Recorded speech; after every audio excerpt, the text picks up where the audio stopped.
وہ محمد بھی احمد بھی محمود بھی وہ محمد. عجیب کیفیت ہے، باہر کربلا ہے، اندر خیمے میں قیامت ہے، قیامت صغرا قائم ہے. اپنی عزیزوں کے لاشیں اٹھا اٹھا کر کے کمر نڈھال ہے، جسم نڈھال ہے، چہرے پہ افسردگی کے آثار ہے، زلفیں بکھری ہوئی ہے، داڑھی پر خون کے قطرے ہیں، بدن کپڑے خون سے لت پت ہے. ایسے عالم کے اندر کبھی میدان کرب و بلا کی طرف دیکھتے ہیں، کبھی خیمے کی طرف. مولا حسین نے ادھر بہن کو تسلی دینا شروع کیا، ادھر خیمے سے رونے کی آواز آئی. جب رونے کی طرف توجہ کی گئی تو رونے والا کوئی اور نہیں، مولا حسین کی سب سے چھوٹی بیٹی سیدہ سکینہ فاطمہ رو رہی تھی. مولا حسین نے توجہ دیا تو کیا منظر دیکھتے ہیں کہ چچا عباس کے پاس، چچا عباس کو اپنے پاس بٹھا کر کے سکینہ ہاتھ پکڑ کر کہتی ہے، چچا آپ نے اپنی بھتیجی کی کبھی کوئی بات نہیں ٹالی. وہ دیکھو نا اصغر پیاس کی وجہ سے کبھی بے ہوش ہوتا ہے، کبھی پیروں کو زمین پہ رگڑتا ہے، کبھی مٹھیاں باندھتا ہے، کبھی کھولتا ہے، کبھی پیروں کو سمیٹتا ہے، کبھی پھیلا دیتا ہے. میرا بھیا بے ہوش ہو جاتا ہے، میرے بھیا کا ہوش ختم ہو جاتا ہے. میرے چچا آپ ہمارے لیے پانی کا تھوڑا سا انتظام کر دیں. اگر اپنی سکینہ کو نہ پلا سکے تو کوئی بات نہیں، لیکن معصوم اصغر کے لیے تو انتظام کریں. اللہ اکبر. مولا عباس نے، غازی عباس نے جیسے ہی اپنی بھتیجی سکینہ کا یہ دکھڑا سنا، اللہ اکبر طیش میں آ گئے. اس لیے کہ حضرت عباس علمدار مولا علی کی اور بیویاں جو تھی ان میں سے ایک بیوی جناب سیدہ ام بنین کے بیٹے تھے، لیکن سیدہ فاطمہ کی اولاد کا اتنا احترام کرتے تھے کہ اللہ اکبر مولا حسین کی اولاد کے سامنے غلاموں کی طرح رہتے تھے. آپ نے سنا ہوگا کہ اللہ اکبر مولا عباس جس وقت علی اکبر کے ساتھ چلتے، حضرت علی اکبر ہم شبیہ رسول تھے، لیکن حضرت عباس کا حال یہ تھا، آپ کا جسم چوڑا تھا اور قد اتنا اونچا تھا کہ آپ اونٹ کی پیٹھ پر اپنا ہاتھ زمین پہ کھڑے ہو کر کے رکھ لیا کرتے تھے. اس قدر تناور آپ کا انداز تھا، اس قدر آپ کا جسم تھا، مضبوطی کا عالم یہ تھا. اس کی وجہ یہ تھی سیدہ فاطمہ نے وصیت کی تھی، اے علی میرے بعد جب آپ نکاح کرنا تو بہادر گھرانے کی عورت سے نکاح کرنا، کیونکہ بہادر ماں سے جب بہادر بیٹے پیدا ہوں گے تو وہ میدان کربلا میں میرے حسین کے کام آئیں گے. مولا علی نے حضرت ام بنین سے نکاح کیا. یہ بڑی بہادر خاندان کی خاتون تھی اور خود بھی بہادر تھی. اللہ نے بہادر بیٹوں میں ایک بیٹا عباس ایسا عطا کیا. حضرت عباس کی طاقت کا عالم یہ تھا، اگر وہ کسی انسان کی زلفیں ہوتی تو اس کے بال پکڑ کر کے جو ہے اپنے دانتوں میں اس کو اٹھا لیا کرتے تھے. یہ کوئی قصے کہانی کی بات نہیں ہے، یہ اسلامی تاریخ کا ایک باب ہے. اور ہمارے لیے تو حیرت بھی نہیں ہے، ہمارے لیے تو تعجب بھی نہیں ہے، اس لیے کہ ہم تو یہ کہتے ہیں علی کا گھر بھی کیا گھر ہے کہ اس گھر کا ہر ایک بچہ جہاں پیدا ہوا شیر خدا معلوم ہوتا ہے. ارے جب آج تک کے جو ہے علی کے خون کی تاثیر یہ ہے تو وہ تو علی کی حقیقی اولاد تھے. علی فاتح خیبر ہے، کبھی زنجیر ہلتی ہے، کبھی در کانپ جاتا ہے. علی کا نام سن کر اب بھی خیبر کانپ جاتا ہے. قد اتنا اونچا تھا کہ بال پکڑ کر دانتوں سے انسانوں کو اٹھانا چاہے تو اٹھا لے، اونٹ کی پیٹھ پر زمین پہ کھڑے ہو کے ہاتھ رکھ لے. لیکن جس وقت حضرت عباس علمدار حضرت علی اکبر کے ساتھ مدینہ منورہ کی سرزمین پر چلتے تو اپنے گھٹنوں پہ ہاتھ رکھ لیتے اور رکوع کی حالت میں جھک جھک کر کے چلتے. کسی نے کہا عباس یہ تیرا بھتیجا ہے علی اکبر، اور جب تم ان کے ساتھ چلتے ہو تو جھک کر کے چلتے ہو. تو مولا عباس نے کہا تم دیکھتے نہیں یہ فاطمہ کا پوتا ہے اور ہم شبیہ رسول ہے، اگر میں اٹھ کر کے چلوں گا تو میرا سایہ تصویر رسول پہ نہ پڑ جائے، اس لیے میں جھک کر کے چلتا ہوں تاکہ تصویر رسول کی بے ادبی نہ ہو جائے، ہم شبیہ رسول کی بے ادبی نہ ہو جائے۔ قدر والے جانتے ہیں قدر شان اہل بیت، میرے پیارے آقا علیہ السلام کے پیارے دیوانوں، تو مولا عباس کو خاندان حسینی سے بڑی محبت تھی، اسی لیے تو مورخین نے یہاں تک بھی لکھا ہے کہ آپ امام علی مقام کے سوتیلے بھائی ہونے کے باوجود آپ نے پوری زندگی مولا حسین کو بھائی نہیں کہا، آپ نے ہمیشہ آقا مولا کہہ کر کے پکارا۔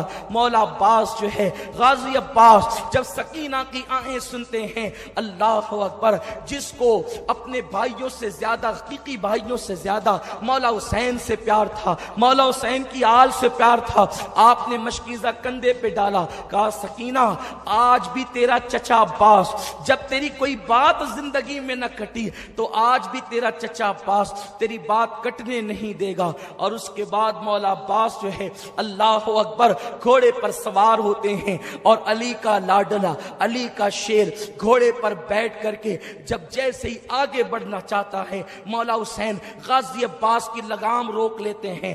عباس میرے بھائی کہاں جا رہے ہو، کہاں کا ارادہ ہے؟ عرض کیا آقا سکینہ نے پانی کی فریاد کی ہے، میں اپنی بھتیجی کے لیے پانی لانا چاہتا ہوں۔ فرمایا نہیں میرے بھائی عباس، نہیں تو نہیں جائے گا، اس لیے کہ تو میرے لشکر کا غازی ہے، تیرے رہنے سے مجھے ہمت اور حوصلہ ہے، کو جو جاتا ہے وہ واپس نہیں آتا۔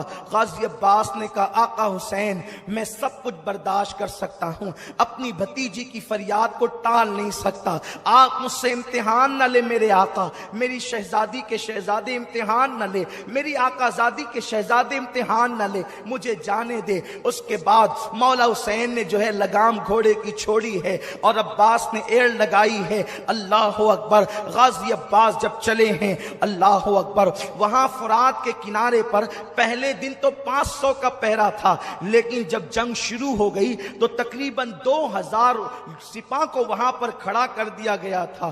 غازی عباس کو لوگوں نے میدان میں آتا دیکھا، لیکن میدان کی طرف سے عباس جیسے ہی فرات کی طرف بڑھے تو اس طرف لوگوں کی آنکھیں جو ہے وہ متوجہ ہو گئی کہ یہ کدھر جا رہے ہیں۔ جیسے ہی غازی عباس فرات کی طرف بڑھے تو ان سے مزاحمت کی گئی، یعنی انہیں روکنے کی کوشش کی گئی۔ مشکیزہ دیکھ کر یزیدی بے چین ہو گئے کہ اب کیا ہوگا، لیکن تاریخ میں آتا ہے غازی عباس نے جیسے ان سے مزاحمت کرنے کی کوشش کی گئی، ایک وار کے اندر 80 لوگوں کا قتل کیا ہے، 80 کو جہنم میں پہنچایا ہے۔ عباس کی طاقت و قوت کا عالم یہ تھا، گویا کہ حیدری کچار کے شیر جو ہے اپنی بہادری کے جوہر بھی دکھا رہے تھے۔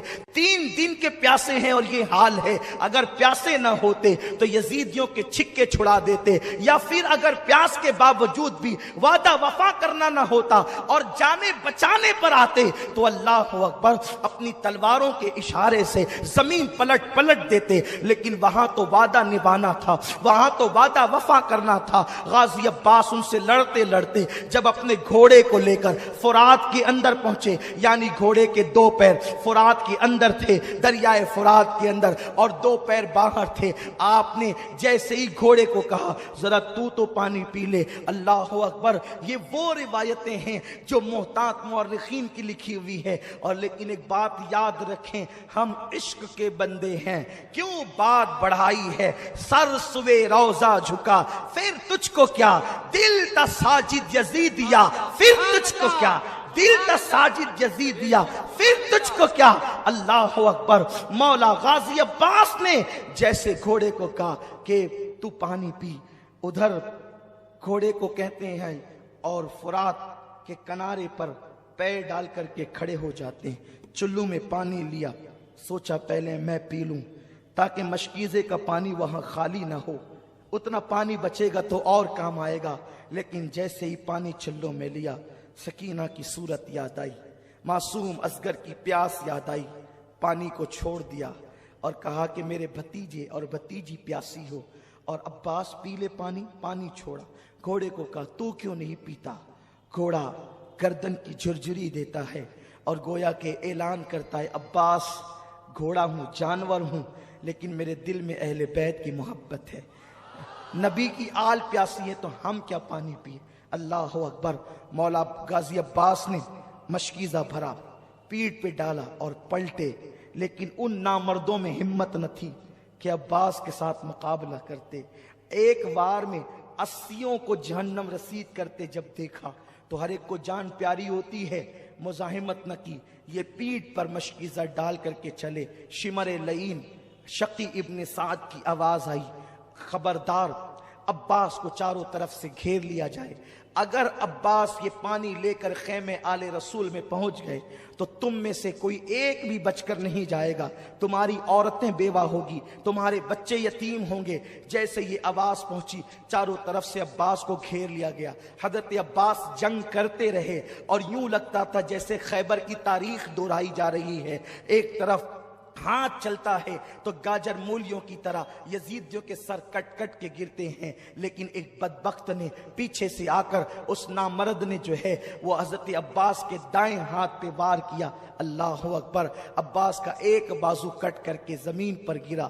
حضرت عباس نے دوسرے ہاتھ میں جو ہے وہ تلوار تھامی اور تلوار تھام کر کے جو پیٹھ پر مشکیزہ تھا اس کو آپ نے اپنی جو ہے وہ آگے کی طرف کر کے اپنے دانتوں میں پکڑا اور دوسرے ہاتھ سے آپ نے جنگ کرنی شروع کی. اب بھی مقابلہ جاری تھا. ابھی خیمے آل رسول سے کوئی فاصلہ ہی موجود تھا، تھوڑا سا فاصلہ کہ اگر گھوڑے کو ایڑ لگا دی جائے اور 2-4 چھلانگ گھوڑا مار لے تو خیمہ آل رسول میں پانی پہنچ جائے گا. عباس کو ہاتھ کٹنے کا غم نہ تھا، اس بات کی خوشی تھی کہ بس چند لمحوں کے بعد میں سکینہ کے منہ میں پانی کے قطرے ڈالوں گا، اب اور اصغر کے منہ میں پانی کے قطرے ڈالوں گا. ایک ملعون آواز کربلا کی سرزمین پر گونجتی ہے، لوگوں عباس پانی لے کر کے نہ جائے. دوسرا بازو کٹنے کے بعد بھی عباس گھوڑا چلا رہے تھے، دانت میں مشکیزہ پکڑے ہوئے تھے. ایک پلید بدبخت نے ایسا تیر چلایا کہ جو مشکیزے کو پیوست ہو کر کے حضرت عباس کے سینے میں جا پڑا اور وہ پانی زمین کے اوپر آ گیا. عباس پھوٹ پھوٹ کر کے رونے لگے. جان جانے کا کوئی غم نہ تھا، لیکن بات یہ تھی کہ میں سکینہ اور اصغر کی مراد کو پوری نہ کر سکا. اللہ اکبر. جیسے سینے میں تیر آیا عباس زمین پر آئے، آواز لگائی، آقا حسین، آقا حسین، اپنے غلام کی مدد کیجئے، اپنے غلام کی خبر لیجئے. مولا حسین نے جیسے ہی آواز سنی دوڑ کر کے آئے تو جناب عباس کو دیکھا کہ آپ کے دونوں بازو کٹے ہیں، خون نکل رہے ہیں. ایک تصور میں آپ کو دلانا چاہتا ہوں، ایک تصور، تاکہ کربلا کی رنگینی کو، اس داستان کی حقیقت کو محسوس کر سکو. اللہ اکبر. جب کوئی بائک سے گرتا ہے، جب کوئی بائک سے گرتا ہے تو وہ کوشش کرتا ہے کہ میں ہاتھ کے بل گروں، کہ میرا ہاتھ ٹوٹ جائے، میرا ہاتھ ٹوٹ جائے تو میرا سینہ محفوظ رہے، میری پیٹھ محفوظ رہے، میرا سر محفوظ رہے. اور بائک سے گرنے والا جب ہاتھ کے بل گرتا ہے تو وہ محفوظ ہو جاتا ہے. عباس، تم تو ہاتھ کے بل کیسے گر سکتے تھے؟ اس لیے کہ تمہارے ہاتھ ہی کاٹ لیے گئے تھے. جب عباس گھوڑے سے زمین پر آئے ہوں گے گویا کہ فاطمۃ الزہرا کی چیخ نکل گئی ہوگی، رسول اعظم صلی اللہ علیہ وسلم بے چین ہو گئے ہوں گے، مولائے کائنات شیر خدا علی مرتضیٰ کی روح تڑپ گئی ہوگی. جیسے ہی عباس کا سر مولا حسین نے اپنی گود میں لیا اور چہرے پہ ہاتھ پھیرا، زلفوں پہ ہاتھ رکھا، کہا عباس کیسے ہو میرے بھائی؟ میری تمنا یہ تھی کہ تو زندگی میں ایک بار مجھے بھائی کہتا. کہا نہیں مولا، تو میرا آقا ہے، نبی کی بیٹی کا شہزادہ ہے، میرا آقا ہے. نہیں. اور عباس یہ کہہ کر مسکرانے لگے، عباس یہ کہہ کر مسکرانے لگے. حضرت مولا حسین نے کہا بھائی عباس تم مسکراتے ہو. کہا حسین میرے آقا، میری آنکھوں کے سامنے امی فاطمہ کا چہرہ نظر آتا ہے، علی کا چہرہ نظر آتا ہے، نانا مجھے حوض کوثر پہ دکھ رہے ہیں اور ان کے ہاتھ میں ٹھنڈے پانی کا پیالہ ہے. نانا کہتے عباس دیر نہ کر، جلدی آ، اس لیے مسکرا رہا ہوں، گود حسین کی ہے، بلانا نانا کا ہے. مولا حسین نے عباس کی پیشانی پہ ہاتھ رکھ کے کہا عباس تم اس سے پہلے جا رہے ہو، نانا کو جا کر کے میرا حال سنانا اور کہنا نانا جس حسین کو آپ نے اپنے کندھوں پہ بٹھایا تھا وہ حسین جان تو دے رہا ہے لیکن ایمان کا سودا نہیں کر رہا ہے، جان تو دے رہا ہے لیکن عقیدے کا سودا نہیں کر رہا ہے۔ ابھی یہ بات دونوں بھائیوں کے بیچ ہو رہی تھی کہ عباس نے آنکھیں بند کر لی۔ مولا حسین نے اپنے بھائی غازی عباس کا لاشا اٹھایا اور یہ کہتے ہوئے ہائے میری کمر ٹوٹ گئی، ہائے میری کمر ٹوٹ گئی عباس، اب مجھے صبر کی تلقین کون کرے گا، اب مجھے حوصلہ کون دے گا، میرے آگے کھڑے ہو کر کے تیروں کا مینا کون روکے گا۔ یہ کہہ کر مولا حسین کٹے ہوئے بازو والے عباس کو لے کر خیمے کی طرف جاتے ہیں۔ عورتوں کی چیخیں نکل گئی، خیمے میں قیامت بپا ہو گئی۔ سکینہ معصوم بچی کہتی ہے چچا آ گئے، لیکن عباس کوئی جواب نہیں دیتا۔ عباس کا گریبان پکڑ کر سکینہ ہلاتی ہے، چچا سکینہ سے کچھ بات تو کریں، آپ نے جاتے تو کہا تھا کہ میں پانی لاؤں گا، لے آئے پانی۔ مولا حسین نے بیٹی کو سینے سے لگا کے کہا بیٹی جو دنیا سے چلے جاتے ہیں پھر وہ باتیں نہیں کیا کرتے، تیرا چچا عباس دنیا سے کوچ کر گیا ہے، اب وہ تجھ سے کوئی بات نہ کرے گا۔ تو سکینہ نے معصومیت سے کہا ابا بابا کیا میرا چچا مجھ سے ناراض ہو گیا جو مجھ سے باتیں نہیں کرے گا؟ کہ نہیں بیٹی وہ ناراض نہیں ہوا ہے تجھ سے، بلکہ تیری خاطر اس نے اپنی جان کا سودا کیا ہے۔ ابھی وہ عباس کی لاش رکھی گئی تھی، گھر کی عورتوں کو تسلی ہی دی جا رہی تھی کہ مولا حسین نے میدان کربلا میں جانے کی تیاری شروع کی۔ وہ محمد بھی احمد بھی محمود بھی